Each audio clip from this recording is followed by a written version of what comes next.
hetiang khoba sarkar chaklo le angai na hello sarkar ina he hi pui min do pui wanga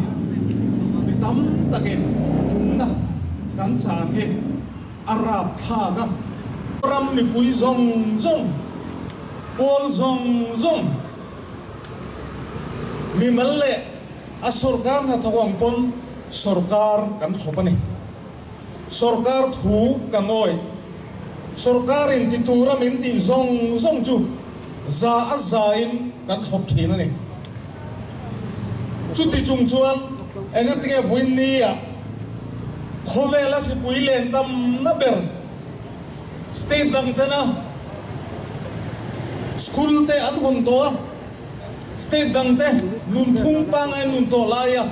heti tak mai kho thir kan la ngai kan ti chuan I am called to Minister Dr. Arlal Thangi nale apui tu Vice Chairman ACDP Vice Chairman Dr. Thiam Sang ate mo hi ni Andin em call ngai na le kal ngai na shet lo wangin zoram mi pui kan tuar ni atira changin political party le mi pui kan choba achani yang tin an hung kan zuya chuti chungin political party sang te pon kan ram hi mi pui nuai som pakhat borvel chau kan nia test na cha mangin min te sula covid vei dik tak ta kan bu chua kanga kan inen kol damanga state dang zong ai kan film ma ang tin political party te mithiam ten thuron ten pe china ni chung thuron te chu boruwa ga tham rala sum siam nan min manga khomela tes na ritlak lo ber polan soi rek mangin voin ni theng minen gola a result kan hiam chu ni tin mi sang chuang COVID-19 si veitar kan lo mani hitiro arab tha kani hetiang me mangai na hello sarkar hi khovel phaya ma hian om lo ni mani lok news te kan nen chuan Delhi khopue da chuan ni khata nuai khatte te san neya chuta chuan mi tlem te chu positive an hu to eng van nge kan ti chuan an test na sa a sikai ta nen kol dama adar chaklo ta turata ma an la ni ke ni chuan test na rin tlak lo mangin minen kola COVID-19 free kai reng si kai loin kan leng chua ka kan in kai dara tu na chu ni chui chua le the loin kan om ta nei mitam takin chu loin nun na an chan ani chumi piala ma chuan her chu pui lo chua tirin central sarkar chuan state tina her chu pui do na turata kan in ruam man na ta kan lo in pu cha na ta sum tam tak min pe ni chu ngan sum bai min pe ta chu khoya ngen man le voilia ZMC ba ka inan ko la nei lo anong te hi an zak ve lo em mun ni le o state da nga juan district tina COVID-19 si veite an ko la turin ruam han nan siam ni kedi state da juan kum hi ani rom pon boin ni theng hian eng fangin nge aiso ZMC pana kan ngai pan kan la ngai long ta ya chongin lung le ya chongin ZMC non theng thei lo nun na cha leng sang nge om to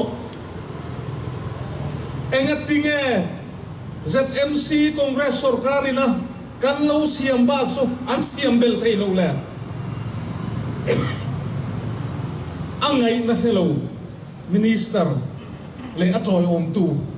anni kan sipui hi mi puin kan toran nun na kan chan lai hiam sum siam nan an mangani te voin ni hian zoram mi pui tarin dan ani RTI zone te assembly zone te kan en chuan vai bel se tam tak sengin mi pui min testira chu mi pui min testir na chu adik tok lo ani ti reng chuin voin ni an lamang reng ani mi thiam ten za chu dik big chuang lo ma se khovel in test na kan nei chat per chu RT-PCR hi ani hei test tam nang mang ru anti lom lai puin kan state sarkar he nama sumin pakhat po zugla leilo mule azra thak tru central sarkar ICMR tan pekte ati rami fekti kole sami an bote infal mi an bote le mi mal don nei ba khi he sarkar he la leilo ni chu azra thak khom mai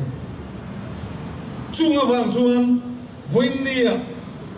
mi tam takin nun na kan cha apoi kan ti ani tina padile na chuan he sarkari dar le thupe ken ko na alo cham chak ni kal ngai nan hellowa sarkarin mi puite an ko na tur ko nga an thu chu kan hu chu local level task force te village level task force te kutaniang anti anni thiam na nei lo training nei lo te kuda law and order kan ken ko law and order kan kuda kan da veng sang kan in kol da na danga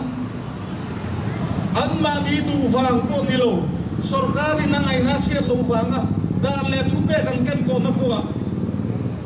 mi dem te an lo ta hi apui kan ti ni heng hi sarkar chak lo van liu ni sarkar ngai na phria omsela voini mitam takin local level task force te village level task force kan dem nahi a om lovang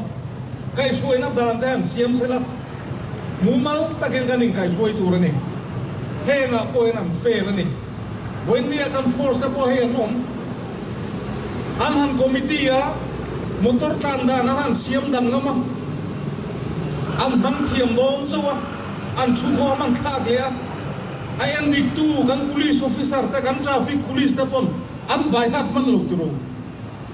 mi pui ta pon kan bai hat man lo kan bui em remote mai ni chu tiang ang khoba angai na hello sarkar kan thon ni arun tha ato perna tan chuan he sarkar lo piang hi Congress sarkar thil ti thatte Congress sarkar malag na te run ti mo tu la piang ni mai hian ka flia falko na Congress sarkar masakin referral hospital siam na turatan sumtam tak azuk soi chua ka kan ho tu ten phaya te Delhi ya Mumbai ya Venora kal ngai to lowa kan rama nge inden ko la tu kan nei thei na tu ratan tim referral hospital an ro mang na siam ne emne falo sarkara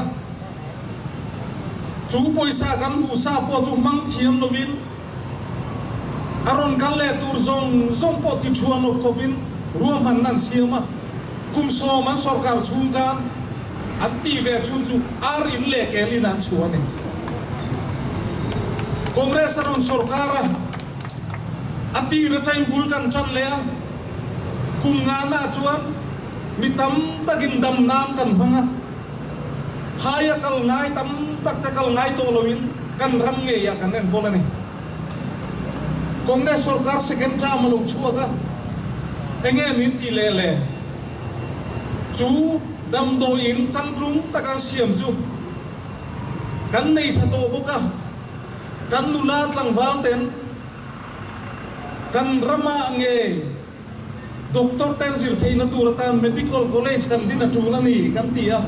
ruaman na siamin medical college po kan din le to ni voini arong kal khom singa po yang kan fa ta sulai muna medical college sa doktor sirte engsang nge omang heng di Congress sarkar ruaman na felzia tilang tu ani voini he sarkar tharing siam bel anei lowa ti bel anei lowa kan siam sa ringin COVID-19 ang do lo cham ani chuwang chuan buin nia kan minister le apui tu SCDP vice chairman te hi tom ngai lovin he thi puyan kol na hian kan tin lawani tia bang turin kan phu ta ni he alo me